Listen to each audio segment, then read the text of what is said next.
Hello everyone, welcome back to the channel. तो इस video में हम लोग जो क्लास 12th का इंग्लिश है उसका चैप्टर 2 करने जा रहे हैं। अगर आप इस चैनल को फॉलो कर रहे हैं तो आपको आइडिया होगा कि हम लोग इंग्लिश का सीरीज़ शुरू किए हैं, जिसमें हम लोग इंग्लिश के चैप्टर वाइज क्वेश्चंस एंड उसके जो भी हिंदी अर्थ है वो सारी चीज़ें कर रहे हैं।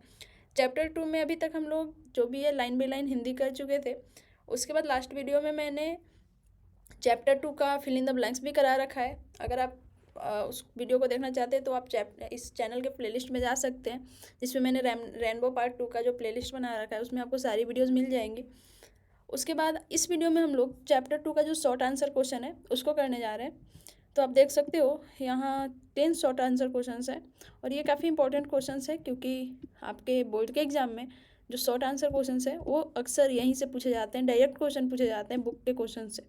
तो ये काफ़ी इंपॉर्टेंट है। ये आंसर मैं बताऊंगी, बट एक ये बात भी है, हो सकता है आपको ऐसा लगे कि ये आंसर सही है या नहीं है। तो मैं आपको बता दूं कि मैंने खुद बोर्ड्स के एग्ज़ाम दे रखे हैं बिहार बोर्ड से, और मैंने अपने बोर्ड्स के एग्ज़ाम में 91.6% स्कोर करा था।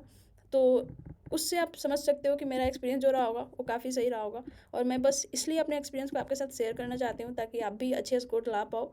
ठीक है, तो चलिए इस वीडियो को शुरू करते हैं। पहला क्वेश्चन है, what did doctor Radhakrishnan bring to the presidency. Okay, तो इसमें बोला जा रहा है डॉक्टर राधाकृष्णन ने प्रेसिडेंसी मतलब राष्ट्रपतित्व में क्या लाया। ओके, इस चीज़ का आंसर आपको, अगर आपने वीडियोस देखे हैं तो आपको अभी समझ आ गया होगा कि इस चीज़ का डिस्कशन बुक में किस पैराग्राफ में किया गया है। तो इस चीज़ का डिस्कशन बुक के सेकेंड पैराग्राफ में किया गया है। यहाँ देख सकते हैं आप, doctor Radhakrishnan brought to the presidency a mental equipment, a degree of education and wealth of experience. ठीक है, तो इसका आंसर मैंने यहाँ भी लिख रखा है, आप देख सकते हो, what did doctor Radhakrishnan bring to the presidency. तो इसका आंसर होगा doctor Radhakrishnan brought to the presidency a mental equipment, degree of education and wealth of experience. ये चीज़ डॉक्टर जाकिर हुसैन ने बताया है। अब यहाँ पे आंसर लिखने का तरीका ये है कि आप देख सकते हो ये पास्ट टेंस में पूछा गया है, तो हम आंसर भी पास्ट टेंस में करेंगे, इसलिए ब्रिंग की जगह हम लोग ब्राउट लिख रहे हैं। ओके, एंड ये 3 चीज़ें बुक में मेंशन है, उसको हमने यहाँ मेंशन कर रखा है। चलिए दूसरा क्वेश्चन पर आते हैं। दूसरा क्वेश्चन है, what oath did doctor Zakir Hussain take off. Doctor Zakir Hussain ने क्या प्रतिज्ञा ली थी। ठीक है, उसका आंसर ये होगा, doctor Zakir Hussain took the oath of serving all the cultures. ठीक है, आप देख सकते हो उन्होंने, अगर आपने बुक पढ़ा है तो मैंने एक जगह बताया था कि वो कल्चर, लॉयलिटी ऑफ कल्चर के प्रति उन्होंने प्लेस किया था। ओके, उसी के बारे में बात हो रहा है। Doctor Zakir Hussain took the oath of serving all cultures, B it Hindu culture, Muslim culture, Christian culture, Sikh culture, so on और सो फोर्थ। ये चीज़ जैसे हमें पता है कि हम आंसर में लिख सकते हैं कि डॉक्टर जाकिर हुसैन ने सारे धर्म को के प्रति की सेवा के प्रति उन्होंने कसम खाई थी। लेकिन उसमें अगर आप कुछ जोड़ना चाहते हो तो उसको, उस चीज़ के लिए मैंने यहाँ लिखा है कि चाहे वो हिंदू धर्म हो, चाहे मुस्लिम धर्म हो, चाहे क्रिश्चियन धर्म हो या सिख धर्म हो, वगैरह वगैरह, हर धर्म के लिए उन्होंने सेवा करने की कसम खाई थी। He took the oath of loyalty of the constitution of the India. Okay, loyalty to the constitution of India, यहाँ टू कर देते हैं। उन्होंने भारत का जो संविधान है उसके प्रति लॉयल रहने का, वफादार रहने की कसम खाई थी। ठीक है, चलिए थर्ड क्वेश्चन पर आते हैं। What is the business of education. ठीक है, what is the business of education, इसका भी मैंने आंसर बता रखा है। ठीक है, अगर आपने बुक फॉलो करा है तो, अगर नहीं करा है तो इसका आंसर यहाँ देखते हैं। अकॉर्डिंग टू जाकिर हुसैन, चूँकि क्वेश्चन बहुत छोटा है और इसका आंसर भी काफ़ी छोटा है, तो जस्ट वर्ड्स को बढ़ाने के लिए ये सारी चीज़ें ऐड करनी होती है। ठीक है, ये सारे टेक्निक्स है, आप यूज़ कर सकते हो। तो according to Zakir Hussain, the business of education is to continue to the renewal of our culture.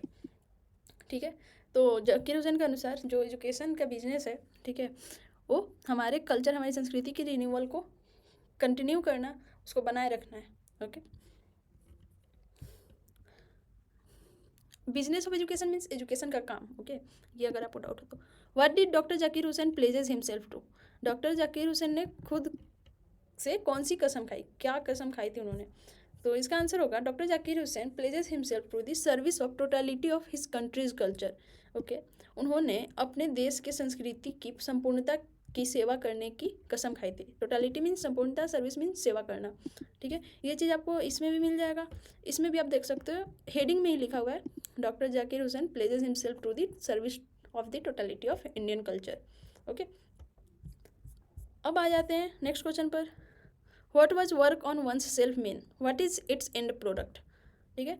One self पर काम करने का मतलब क्या था, यहाँ पे इन्होंने बोला है कि 7th पैराग्राफ में, अगर आपको ये सारी लाइन बाय लाइन हिंदी चाहिए तो आप पुराने वीडियोस देख सकते हो, उसमें मैंने काफ़ी डिटेल में समझा रखा है।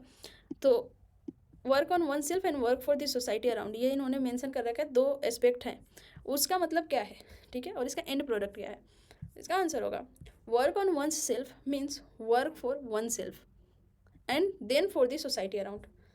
इस चीज़ का मतलब क्या हुआ कि, सॉरी यहाँ पे वर्क होगा, खुद पर काम करने, खुद वन से सेल्फ मीन्स एक पर्टिकुलर व्यक्ति के लिए काम करने का मतलब हुआ कि ये जनरल वर्ड है, ठीक है। इस जनरल वर्ड का मतलब क्या है, जनरल वर्ड का मतलब है, मतलब वन से सेल्फ मतलब वन मीन्स कोई एक इंसान के लिए काम करने का मतलब क्या हुआ, इसका मतलब ये होगा कि पहले वर्क फॉर वन सेल्फ, उस जिस इंसान की बात की जा रही है, ठीक है, मान लीजिए मेरी बात की जा रही है, तो मेरे लिए इसका मतलब क्या हुआ कि मैं सबसे पहले वर्क फॉर वन सेल्फ, मैं खुद के लिए काम करूं, and then for the society around, और फिर मैं अपने आसपास की समाज के लिए काम करूं, ये चीज़ इसका मतलब हुआ।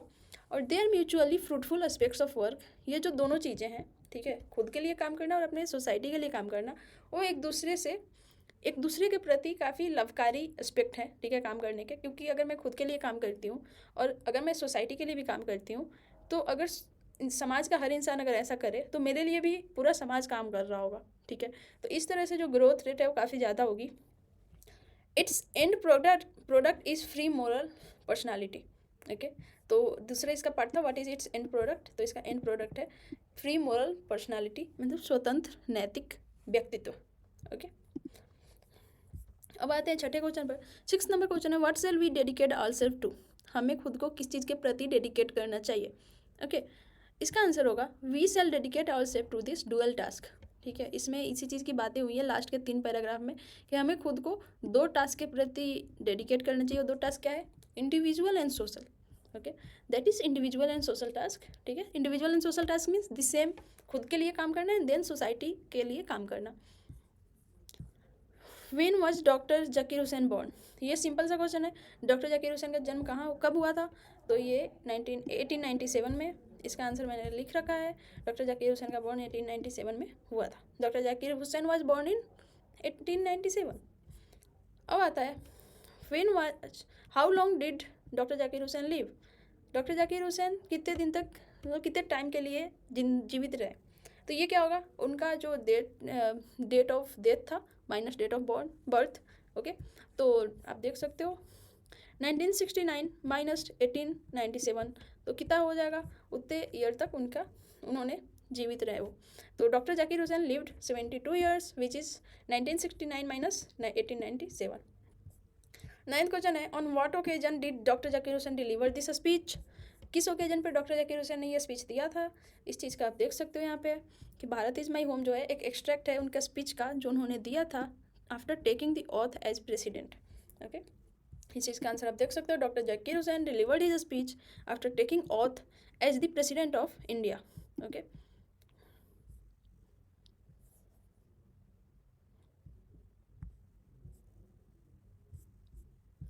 नेक्स्ट क्वेश्चन है why does doctor Zakir Hussain call India the young state of an ancient people, ठीक है। ये चीज़ डॉक्टर जाकिर हुसैन ने बोल रखा है बुक में, ठीक है, बुक के एक पार्ट में। उन्होंने ऐसा क्यों कहा, ये चीज़ हमसे पूछा जा रहा है, ठीक है। तो उन्होंने बेसिकली कहा है कि जो उन्होंने अपने स्पीच में बोला था कि जो ये देश है हमारा वो पुराने लोगों का एक नया देश है। क्यों क्यों कहा ऐसा, उसका आंसर देना है हमें। तो उसका आंसर ये होगा कि डॉक्टर जाकिर हुसैन कॉल्स होगा, क्यों, क्योंकि मैंने बोला ना जैसा क्वेश्चन में होता है जो टेंस होता है वही टेंस हमें मेंटेन करना होता है। तो आप देख सकते हैं प्रेजेंट इंडेफिनिट है, यहाँ क्वेश्चन पूछा जा रहा है तो डज लगाया है, यहाँ हम आंसर करेंगे तो हमें सिंगुलर वर्ब यूज़ करना पड़ेगा। तो doctor Zakir Hussain calls India the young state of N ancient people because before independence, ठीक है, हमारा जब देश आज़ाद हुआ था, जब ये डॉक्टर जाकिर हुसैन जब भाषण दे रहे हैं वो टाइम था 1967 का, आप देख सकते हो 1967, जो कि देश आज़ाद होने के जस्ट कुछ सालों के बाद का टाइम है, ठीक है। तो इसलिए अभी हमारे देश में नए नए संविधान आए थे, नया नया रूल आया था, सारी चीज़ें नई थी, बट जो लोग थे हमारे देश के वो पुराने थे, ठीक है। तो देश आज़ाद होने से पहले हमारे देश में लोकतंत्र नहीं था, ठीक है। तो जो भी पहले का रूल था वो सारे रूल अब जा चुके थे, अब नया रूल आ चुका था, नया संविधान आ चुका था, ठीक है, लेकिन लोग जो थे वो पुराने थे। तो इसीलिए डॉक्टर जाकिर हुसैन बोल रहे हैं कि जो हमारा देश है, अभी वाला देश, जो स्पीच दे रहे थे उस टाइम का देश, वो एक नया राज था, नया देश था, लेकिन वो पुराने लोगों का, एंशियंट पीपल का नया राज था। मीन्स लोग तो पुराने थे लेकिन सिस्टम नहीं थी, रूल्स नए थे, संविधान नया था। ठीक है, इस चीज़ के लिए बोल रहे हैं, इसी को आंसर करेंगे कि because before independence there was monarchy, monarchy means राजतंत्र, ठीक है, मैंने यहाँ लिख रखा है राजतंत्र, और feudal system, but now it is democratic form of government. ठीक है, अब लोकतंत्र आ चुका है। Here the people are old, लोग पुराने हैं लेकिन सिस्टम नहीं है। And this is the reason why doctor Zakir Hussain are saying was saying the young state India is the young state of ancient people. Okay, तो ये 10 क्वेश्चंस के आंसर थे। आई होप आपको समझ आया होगा। अगर आपको किसी भी क्वेश्चन के आंसर में डाउट हो या फिर कोई भी वर्ड मीनिंग या फिर कुछ भी समझ नहीं आ रहा हो तो आप कमेंट बॉक्स में कमेंट कर सकते हो, मैं आपके कमेंट का रिप्लाई कर दूंगी। और अगर आपको वीडियो इन्फॉर्मेटिव लगे तो आप अपने दोस्तों के साथ शेयर करो, क्योंकि ये वीडियो बनाने में मुझे काफ़ी मेहनत लगता है। ठीक है, अभी मुझे एग्ज़ाम दिए हुए काफ़ी टाइम हो चुके हैं, तो मुझे ये सारे आंसर्स काफ़ी रिसर्च करके लिखने होते हैं, फिर आपको मैं बताती हूँ, तो इसलिए चलो इस वीडियो के लिए इतना ही। थैंक यू, मिलते हैं नेक्स्ट वीडियो में। सी या।